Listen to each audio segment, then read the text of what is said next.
Welcome to IBTV బులెటిన్ల ముందుగా headlines చూద్దాం.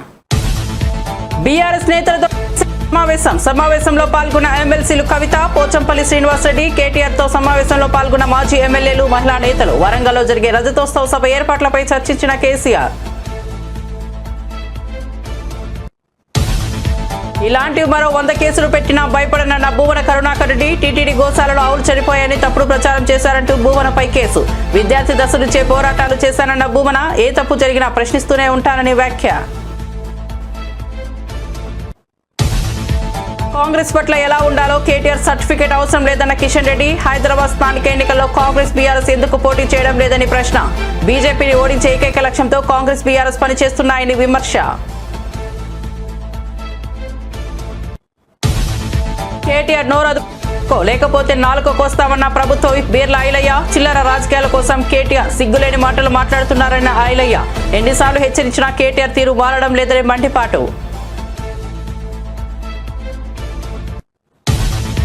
మనం ఏడుస్తున్నామని మోదీ అంటున్నారని స్టాలిన్ ఫైర్. కేంద్ర నిధుల కోసం తమిళనాడు ప్రభుత్వం ఏడుస్తోందని మోదీ అంటున్నారని స్టాలిన్ మండిపాటు. మోదీ చేసిన వ్యాఖ్యలు సరికాదన్న సీఎం.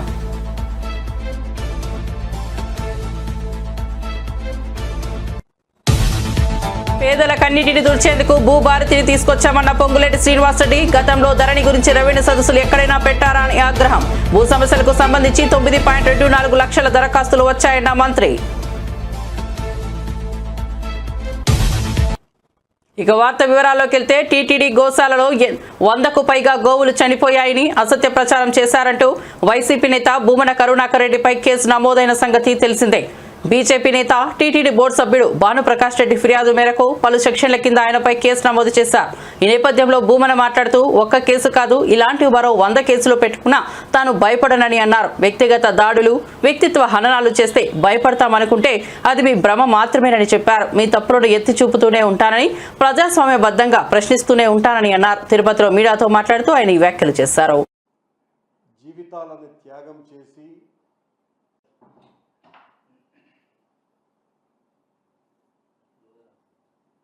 నిన్న తిరుమలలో, తిరుపతిలో ఎన్నడూ లేని విధంగా సాధువుల తిరుగుబాటును చూశాం. దాదాపు 100 మందికి పైగా సాధువులు హిందూ ధర్మ పరిరక్షణ కోసమని నడుం బిగించినటువంటి, జీవితాలను త్యాగం చేసి హిందూ ధర్మాన్ని కాపాడాలని కంకణబద్ధులైనటువంటి సాధువుల పట్ల ప్రభుత్వం ఎంత అమానుషంగా వ్యవహరించింది అంటే, వాళ్ళు కోరినటువంటి కోరిక ఏంటి? గతంలో మేము ప్రభుత్వంలో ఉన్నప్పుడు మేమేదో ముంతాజ్ హోటల్కు అనుమతులు ఇచ్చామని మా మీద ఇష్టం వచ్చినట్టుగా మాట్లాడినటువంటి తెలుగుదేశం పార్టీ, జనసేన పార్టీలు, బీజేపీ పార్టీలు వాళ్ళు అధికారంలోకి వచ్చిన తర్వాత అదే హోటల్కు అనుమతి ఇవ్వటం. అంతవరకు మేము అనుమతులు ఇవ్వలేదు. ఆ హోటల్కి అనుమతులు ఇచ్చినందుకు ఇది అన్యాయము అని నినదించినటువంటి సాధు పుంగవులను రౌడీల కంటే, సంఘ విద్రోహుల కంటే నీచాతి నీచంగా చూసి, పశువుల్ని తోసినట్టుగా తోసి వాళ్ళనందరినీ కూడా ఒక పనికిమాలిన వ్యాన్లలో కుక్కి వాళ్ళందరినీ బాకరపేట అడవుల్లో వదలటం జరిగింది. బాకరపేట పోలీస్ స్టేషన్ దగ్గర ఎంత దుర్మార్గంగా వ్యవహరిస్తుంది. హిందూ ధర్మ పరిరక్షణ కోసమని మేము ప్రాకులాడతాం, కట్టుబడి ఉన్నామని చెప్పేటువంటి చంద్రబాబు నాయుడు గారు, పవనానంద స్వాముల వాళ్ళ హయాంలో తిరుమల చరిత్రలోనే ఎన్నడూ లేని విధంగా దాదాపు 2000 సంవత్సరాలకు పైగా లిఖిత చరిత్ర ఉన్నటువంటి కొండ మీద ఇలా సాధువులు తిరుగుబాటు చేసినటువంటి సంఘటన ఒక్కటి కూడా లేదు.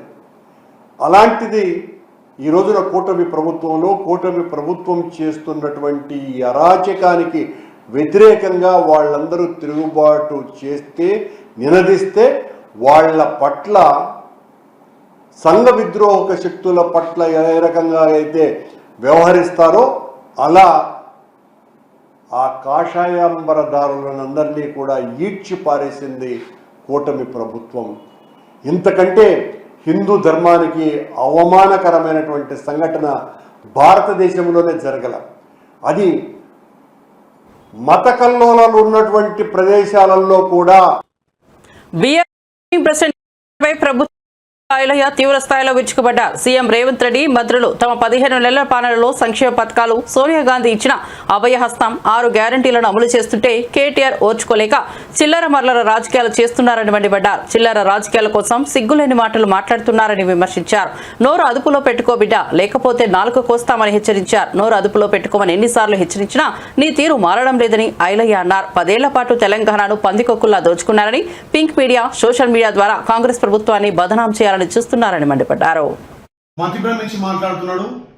అధికారం పోయిందనే అక్కస్తోటి, అధికారం మనంతోటి తెలంగాణను మొత్తం లూటీ చేసి మళ్ళా ప్రజా సంక్షేమాలు అందిస్తున్నటువంటి ప్రజాప్రభుత్వంలో మా గౌరవ ముఖ్యమంత్రి రేవంత్ రెడ్డి గారి నాయకత్వాన ఒకవైపు అభివృద్ధి, ఒకవైపు సంక్షేమం చేసుకుంటూ పోతుంటే ప్రభుత్వం ఏ పథకం చేపట్టినా కాలంలో కట్టబెట్టినట్టుగా ఆయన వెకిలి చేష్టలతోటి మా ప్రభుత్వం నుంచి చిల్లర మల్లర మాట్లాడుతుండు. కేటీఆర్ నోరు అదుపులో పెట్టుకో, లేకపోతే నీ నాలుక కోసం బిడ్డ. ఎన్నిసార్లు హెచ్చరించినా 10 ఏళ్లు తెలంగాణ సంపదను పందికొక్కుల్లాగా దాచుకొని ఆ సంపదతోటి మీ పింక్ మీడియా ద్వారా కానీ మీ సోషల్ మీడియా ద్వారా మా ప్రభుత్వాన్ని బదనాం చేయాలని చెప్పి చూస్తున్నారు. తస్మాత్ జాగ్రత్త. మా ప్రజాప్రభుత్వం, మా గౌరవ ముఖ్యమంత్రి రేవంత్ రెడ్డి గారు, మా మంత్రులు ఈ 15 నెలల్లో ఒక్కొక్కటిగా సంక్షేమ పథకాలు, తల్లి సోనియం ఇచ్చినటువంటి అభయసం 6 గ్యారెంటీలు అమలు చేస్తుంటే ప్రజలలో వస్తున్నటువంటి ఆదరణ చూసి ఓర్వలేక చిల్లర మల్లర రాజకీయాలు చేస్తున్నారు. ప్రభుత్వం వచ్చిన కాంచెల ప్రజాప్రభుత్వాన్ని కూలుస్తాం అంటున్నారు. సిగ్గుమాలి ఇలా మీకు చందాలు ఇస్తున్నారు. కాంగ్రెస్ ఎమ్మెల్యేలను కొనుమని మాకు చందాలు ఇస్తారని సిగ్గుమాలిన మాటలు మాట్లాడుతున్నారు. తెలంగాణ సంపద దోచుకుంది తాగకుండా రియల్టర్ దగ్గర, బ్రోకర్ల దగ్గర, భూ స్కాములు చేసిన దగ్గర చందాలు వసూలు చేస్తున్నటువంటి కేటీఆర్ నీ లెక్క బస్సులో అంగట్లో సంతలో పసులో ఉన్నట్టుగా అమ్ముడు పోయే ఎమ్మెల్యేలు కాదు. ఇలా ప్రజల చేత ఎన్నుకోబడ్డటువంటి కాంగ్రెస్ ఎమ్మెల్యేలు, నికాలసైన ఎమ్మెల్యేలు. మీ పరిపాలన నచ్చక, మీ అయ్య పాలన నచ్చకనే ఇలా కాంగ్రెస్ వైపు 10 మంది మద్దతు ఇచ్చి మీ ఎమ్మెల్యేలు వస్తుంటే సిగ్గు మారి ఎమ్మెల్యేలు కొంటా అని చెప్పి నోరు అదుపులో పెట్టుకొని మాట్లాడాలి. మీకు చందాలు ఎవరు ఇస్తారో, మీకు భూ కబ్జాలు, భూదందాలు చేసినోళ్ళు, మీకు తెచ్చినటువంటి భూ ధరణి చట్టం ద్వారా 1000 ఎకరాలు కొల్లగొట్టి, ప్రభుత్వ భూములను కొల్లగొట్టి, వక్ఫ్ బోర్డు భూములను, దేవాదాయ భూములను కొల్లగొట్టి ఆ డబ్బుతోటి ఎమ్మెల్యేలను చూస్తున్నావు. తస్మత్ జాగ్రత్త బిడ్డ. నీ పరిపాలన చూసే ప్రజలు విసిగి వేగారు. నువ్వు కాదు, నీ అయ్య కాదు, నీ జేజమ్మ దిగొచ్చిన తెలంగాణలో 10 సంవత్సరాలు ప్రజాపాలన గౌరవ ముఖ్యమంత్రి రేవంత్ రెడ్డి గారి నాయకత్వాన కాంగ్రెస్ పార్టీ 10 ఏళ్ల అధికారం ఉంటది. నువ్వు రాసి పెట్టుకో. ఇలాంటి చిల్లర మల్లర రాజకీయాలు చేస్తే మిమ్మల్ని ఇప్పటికే బొందబెట్టిరు. ఎంపీ ఎలక్షన్ లో గుండుసులు చూపించారు. రేపు రాబోయే స్థానిక సంస్థల్లో మిమ్మల్ని గ్రామాలలో తిరగనియరు. మా ప్రభుత్వం చేపట్టినటువంటి సంక్షేమ పథకాలు, మహిళలకు పెద్దపీట వేసినాం, రైతులకు పెద్దపీట వేసినాం, యువతకు ఉద్యోగాలు ఇచ్చినాం, ఇలా ఉద్యమకారులకు పెద్దపీట వేసినాం. ఇలా గ్రామాన రేషన్ బియ్యం, సన్న బియ్యం ద్వారా పేదోడికి 3 పూటల సన్న బియ్యం పెట్టే అవకాశం భారతదేశంలో ఏ ప్రభుత్వం చేయలే. ఓన్లీ తెలంగాణలో గౌరవ ముఖ్యమంత్రి రేవంత్ రెడ్డి నాయకత్వాన. కాంగ్రెస్ పార్టీ పట్ల ఎలా వ్యవహరించాలనే దానిపై కేటీఆర్ సర్టిఫికేట్ బీజేపీకి అవసరం లేదని కేంద్ర మంత్రి కిషన్ రెడ్డి స్పష్టం చేశారు. హైదరాబాద్ స్థానిక సంస్థల ఎన్నికల్లో కాంగ్రెస్, బీఆర్ఎస్ పార్టీలు ఎందుకు పోటీ చేయడం లేదని ఆయన ప్రశ్నించారు. రాష్ట్రంలో అధికారంలో ఉన్న కాంగ్రెస్ పార్టీ ఎన్నికలకు దూరంగా ఉండటం సరికాదని అన్నారు. బేగంపేటలో ఎమ్మెల్సీ ఎన్నికపై నిర్వహించిన బీజేపీ సన్నాహక సమావేశంలో ఆయన మాట్లాడుతూ మజ్లిస్ పార్టీకి వ్యతిరేకంగా బీజేపీ నిరంతరం పోరాటం చేస్తోందని అన్నారు. మజ్లిస్ పార్టీకి సంతోషంగా ఉండాలి, మజ్లిస్ పార్టీ కనుసైగల్లో ఉండాలి, మజ్లిస్ పార్టీ మెప్పు పొందాలి. ఈరోజు ఈ తెలంగాణ దురదృష్టము ఈ రకమైనటువంటి పరిస్థితి వచ్చింది. గతంలో ఆంధ్రప్రదేశ్ ఉన్నప్పుడు పరిస్థితి వేరు. ఈరోజు తెలంగాణ ఏర్పడిన తర్వాత తెలంగాణ ప్రజలు చైతన్యం కాకపోతే, తెలంగాణ ప్రజలు రానున్నటువంటి ప్రమాదాన్ని గ్రహించకపోతే, తెలంగాణ ప్రజలు ఈ తెలంగాణను రక్షించుకోవాలనేటువంటి ఆలోచన లేకపోతే మళ్ళీ నిజాం పరిపాలన ఏ రకంగా రజాకార్ల కాలంలో ఏ రకమైనటువంటి దౌర్జన్యకాండ కొనసాగిందో అదే పరిస్థితి వస్తుంది. ఈరోజు పాతపట్నంలో రజాకార్ల సమయంలో దౌర్జన్యాలు జరిగినాయి. స్వాతంత్రం వచ్చిన తర్వాత మనం ఎన్నుకున్నటువంటి ప్రభుత్వాలు అధికారంలో ఉన్న తర్వాత ఎన్ని బస్తీలు కాలైనాయో నేను పత్రికా విలేకరులందరినీ కోరుతా ఉన్నాను, ఒకసారి మీరు సర్వే చేయండి. నేను హైదరాబాద్ పాతపట్నంలో పెరిగాను. ఎన్ని హిందూ బస్తీలు, దళితులు ఉండేటువంటి బస్తీలు ఊచకోత కోసి దౌర్జన్యం చేసి ఈ మజ్లిస్ పార్టీ ఆ బస్తీలన్నిటిని కూడా అడ్డికి పావుషారు అంటారు తెలంగాణలో. ఆ రకంగా ఇండ్లన్నిటిని కూడా స్వాధీనం చేసుకొని ఎన్ని ఖాళీ చేయించారో ఒక్కసారి సర్వే చేయాల్సిందిగా కోరుతా ఉన్నాను. ఈ ప్రభుత్వం ఒక వైట్ పేపర్ పబ్లిష్ చేయాల్సిందిగా కోరుతా ఉన్నాను. కాబట్టి ఇది చాలా పెద్ద ప్రమాదం.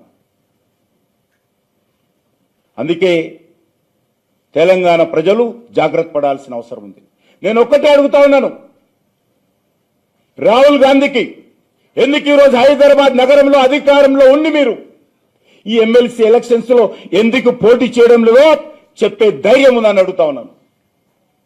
ఎందుకు మజ్లిస్ పార్టీకి వ్యతిరేకంగా ఎందుకు పోటీ చేయలేదో తెలంగాణ ప్రజలకు జవాబు చెప్తారో అడుగుతా ఉన్నాను. ఎందుకు ఈరోజు బీఆర్ఎస్ పార్టీ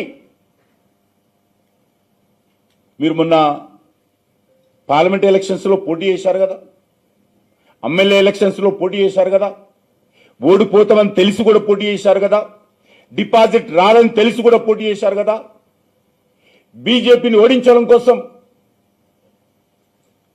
మజ్లిస్ పార్టీని గెలిపించడం కోసం అసెంబ్లీ ఎలక్షన్స్ లో, కార్పొరేషన్ ఎలక్షన్స్ లో, ఎంపీ ఎలక్షన్స్ లో మీరు పోటీ చేశారు కదా, ఇప్పుడు ఎందుకు పోటీ చేయడం లేదో చెప్పాలి. ఇదంతా కూడా మజ్లిస్ పార్టీతో చేసుకున్నటువంటి దుర్మార్గమైనటువంటి ఒప్పందం. బీజేపీని ఓడించేటువంటి కుట్ర, బీజేపీ ఓడించేటువంటి చేసేటువంటి కుట్రలో భాగంగానే ఈ మూడు పార్టీలు కూడా ఒకటై ఈరోజు భారతీయ జనతా పార్టీని ఓడించేటువంటి ప్రయత్నం చేస్తా ఉన్నారు. భారతీయ జనతా పార్టీని అణిచివేసేటువంటి ప్రయత్నం చేస్తా ఉన్నారు. జాతీయ భావజాలాన్ని తొక్కిపెట్టేటువంటి ప్రయత్నం చేస్తా ఉన్నారు. ఇక్కడ ప్రజల హక్కులను కాలరాచేటువంటి ప్రయత్నం చేస్తా ఉన్నారు. ఈ మూడు పార్టీలు కూడా కుటుంబ పార్టీలే. సోనియా కుటుంబము, నెహ్రూ కుటుంబము, కేసీఆర్ కుటుంబము, ఓవైసీ కుటుంబం, ఈ మూడు కుటుంబ పార్టీలు ఈరోజు తెలంగాణ రాష్ట్రాన్ని, హైదరాబాద్ నగరాన్ని మరి కేంద్ర ప్రభుత్వ నిధుల కోసం మన ప్రభుత్వం ఏడుస్తోందని ప్రధాని మోదీ అంటున్నారని తమిళనాడు సీఎం స్టాలిన్ మండిపడ్డారు. కేంద్రం నుంచి ఎంత ఇచ్చినా తమిళనాడులో ఉన్న వాళ్ళు ఏడుస్తున్నారని మోదీ ఆరోపించారని, అలాంటి వ్యాఖ్యలు సరికాదని అన్నారు. గుజరాత్ సీఎంగా మోదీ ఉన్నప్పుడు నిధుల కోసం కేంద్ర ప్రభుత్వాన్ని ఎలా అడిగారో అందరికీ తెలుసునని చెప్పారు. కేంద్రం నుంచి ఎన్ని నిధులు ఇచ్చినా మనం ఏడుస్తున్నది మోదీ అనడం దారుణమని అన్నారు.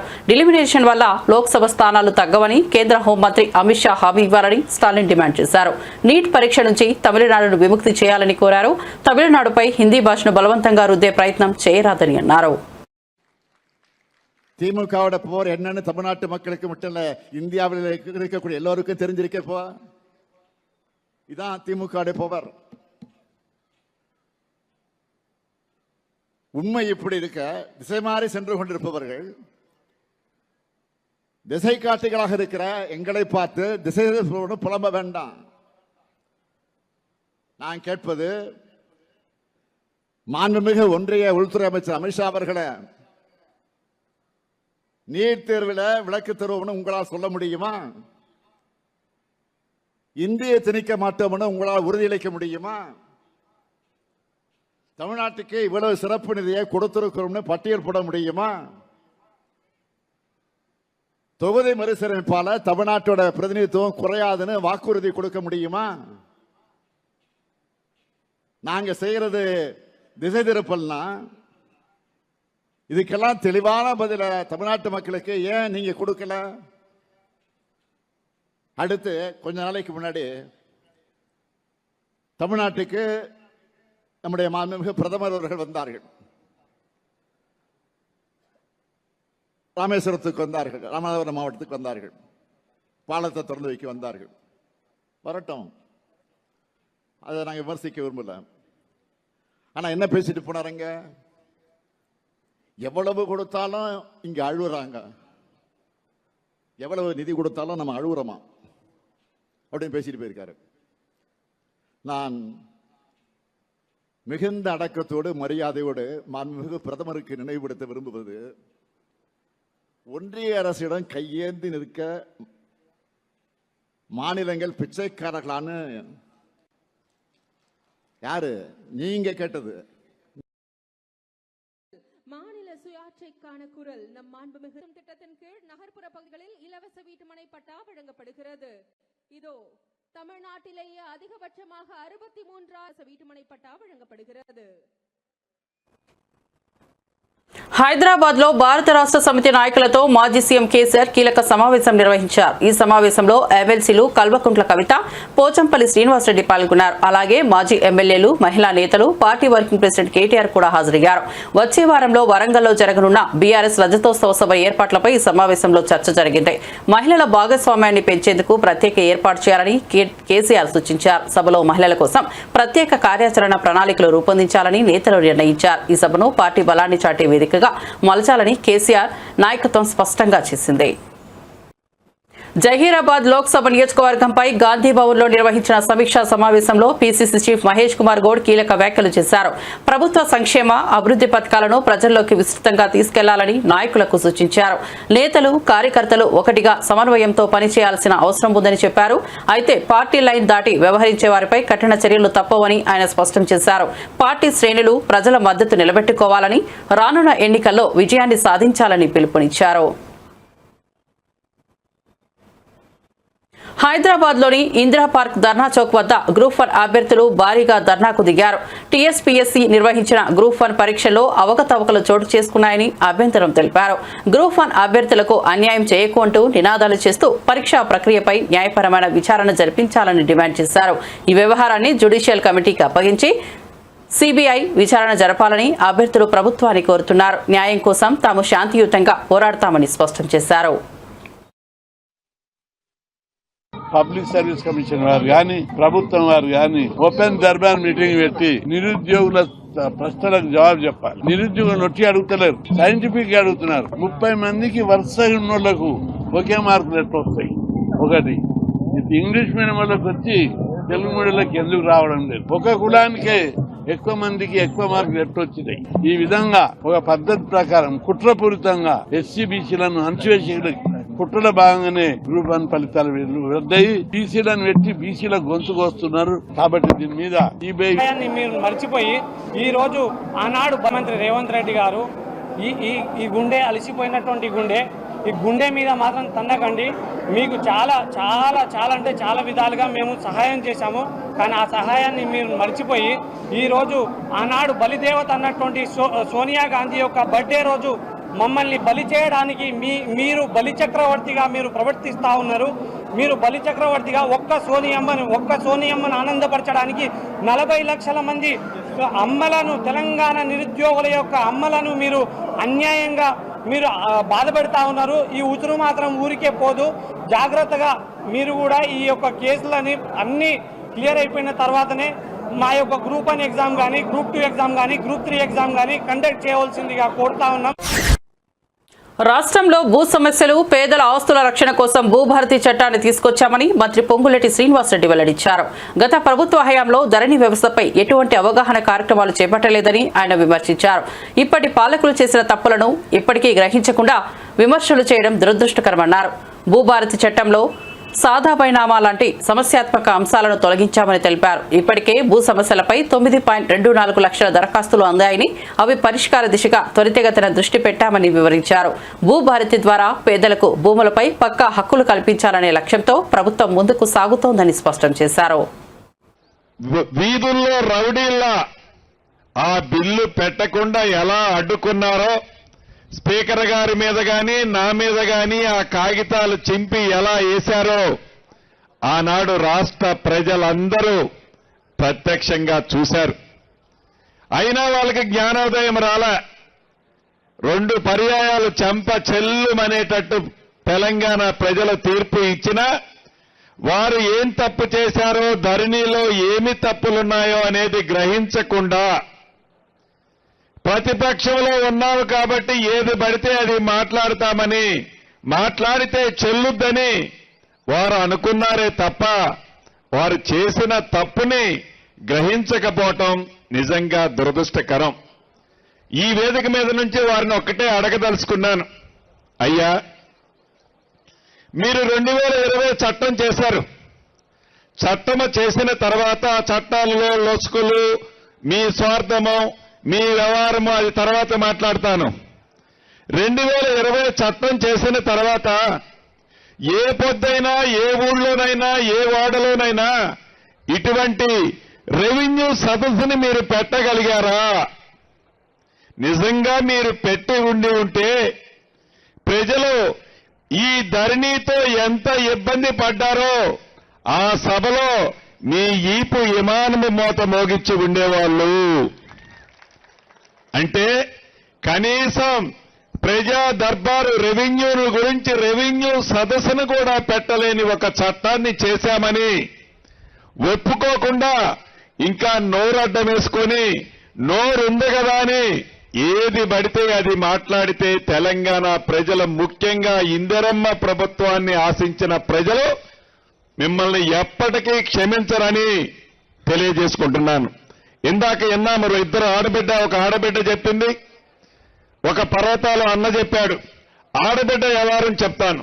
ముందుగా ఏదైతే ఆనాడు 2020 చట్టం చేసేటప్పుడు చట్టం చేయటానికి 2 రోజుల ముందు, చట్టం వేసిన తర్వాత 2 రోజుల తర్వాత ఆన్లైన్లో సాదా బైనామాలు, అంటే మీ తాతనో, మీ తండ్రినో, మీ ముత్తాతనో ఎవరి దగ్గరనో ఒక 5 ఎకరాల భూమి కొని ఆనాడు రిజిస్ట్రేషన్ ఛార్జీలన్నా మిగులుతాయి కదా అని తెల్ల కాగితం మీదనో 10 రూపాయల స్టాంపు మీదనో ఒక కాగితం రాసుకున్నారు. ఆ రాసుకున్న కాగితం నిజం. ఆ రాసుకున్న కాగితాన్ని భూమిలో ఆ రైతన్న, ఇందాక ఆడబిడ్డ సాగులో ఉంది, మీరు చట్టం తీసుకొచ్చారు, అప్లికేషన్లు పెట్టుకోమన్నారు.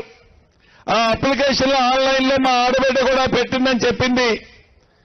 అప్లికేషన్లు అయితే పెట్టుకోమన్నారు కానీ చట్టంలో సాదా వైనామాలకు సంబంధించిన అంశాన్నే ఎత్తేశారు మీరు.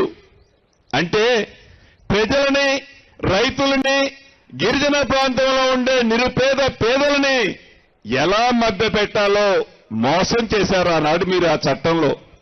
మన ఇందిరమ్మ ప్రభుత్వంలో ఈ భూభారతి చట్టంలో ఏదైతే ఆనాడు 9,24,000 అప్లికేషన్లు ఆన్లైన్లో ఉన్నాయో, ఈ ఆన్లైన్లో ఉన్న 9,24,000 అప్లికేషన్లు న్యాయమైన ప్రతి దాన్ని చిత్తశుద్ధితో మా అధికారులు పరిష్కరించే విధంగా ఈ చట్టంలో అవకాశాన్ని కల్పించాం. అదే భూభారతి. పశ్చిమ గోదావరి జిల్లా పాలకులు నియోజకవర్గంలో పర్యటించిన రాష్ట్ర మంత్రి నిమ్మల రామానాయుడు పాలకులు మండలంలోని పొడూరు ప్రాంతంలో 2.62 కోట్లతో నిర్మించనున్న పంట కాలువల పక్క రోడ్లకు శంకుస్థాపన చేశారు. ఈ సందర్భంగా మాజీ సీఎం పై తీవ్ర విమర్శలు చేశారు. మరోసారి అధికారం కోసం జగన్ విద్వేషాలు రెచ్చగొడుతున్నారని ఆరోపించిన మంత్రి నిమ్మల రోడ్డు ప్రమాదంలో మరణించిన పాస్టర్ ప్రవీణ్ ఘటనపై వైసీపీ చేస్తున్న దుష్ప్రచారాన్ని తీవ్రంగా ఖండించారు. వక్ఫ్ బిల్లుపై వైసీపీ తీసుకుంటున్న ద్వంద్వ వైఖరిని ప్రజలు గమనిస్తున్నారని వ్యాఖ్యానించారు.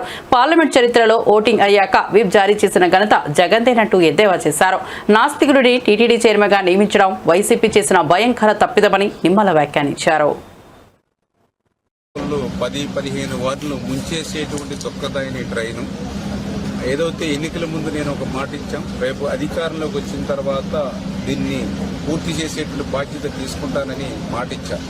ఎందుకంటే ఆ రోజు 14-19లో నేను పనులు ప్రారంభిస్తే ఆ రోజు వైసీపీ గద్దలు అడ్డుకున్నటువంటి పరిస్థితి. కొన్ని 5 సంవత్సరాల్లో వాళ్ళు ఏమన్నా చేశారని అంటే వాళ్ళు ఒక్క అరబస్తా సిమెంట్ కానీ ఒక్క రూపాయి చేయలేదు కదా, నేను తెచ్చిన నిధులు కూడా రద్దు చేసినటువంటి పరిస్థితి.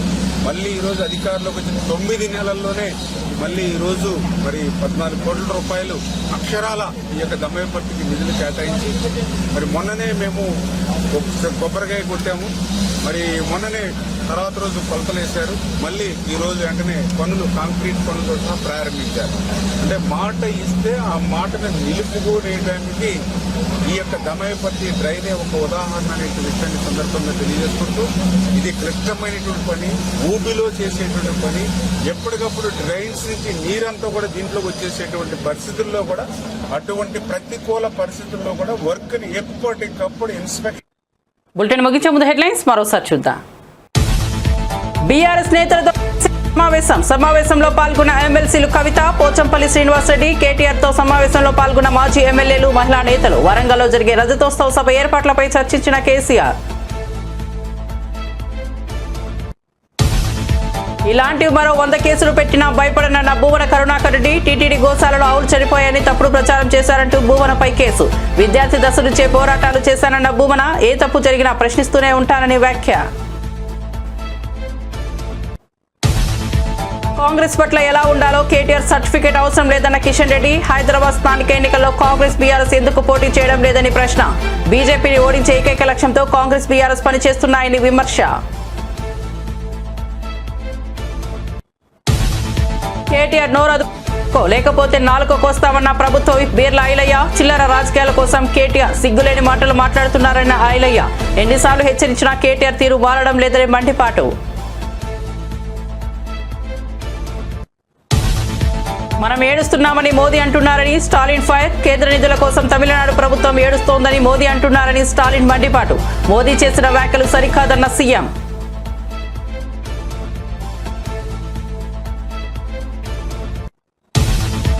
పేదల కన్నీటిని తుడిచేందుకు భూభారతిని తీసుకొచ్చామన్న పొంగులేటి శ్రీనివాసరెడ్డి. గతంలో ధరణి గురించి రెవెన్యూ సదస్సులు ఎక్కడైనా పెట్టారా అని ఆగ్రహం. భూ సమస్యలకు సంబంధించి 9.24 లక్షల దరఖాస్తులు వచ్చాయన్న మంత్రి. మరిన్ని అప్డేట్స్ కోసం చూస్తూనే ఉండండి IBTV.